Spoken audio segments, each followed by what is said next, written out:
korang yang tengah nak mencari kereta Beza, saya ada sebiji ni 1.3 tahun 2019. Expect.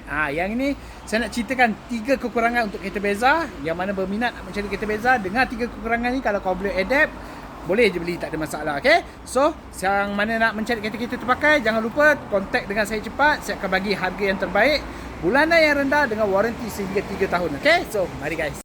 Yang pertama, dia punya suspension. Yang ini ramai tahu dah. Kereta Beza ni kalau masuk highway, kau bawa 12, 13 memang dah macam sampan dia goyang. Tapi kalau kau tukar tayar besar sikit, kau pasang bar dekat bawah, dia akan sedap. Yang kedua, kompresor aircon. Yang ni memang selalu masalah untuk kereta Beza, okay? Tapi jangan risau, costing dia tak mahal pun. Lebih kurang 100, 200 lebih je, kau boleh dapat dah yang baik punya, okay? So, memang masalah aircon untuk kereta Pro 2 ni memang terjadi dekat semua model dia. Yang ketiga, orang yang tinggi macam saya ni agak sempit sikit lah dekat bahagian belakang dia, okay? So, memang kecil sikit, tapi sesuai juga kalau untuk orang badan kecil. Itu tak ada masalah untuk pakai kereta Beza ni.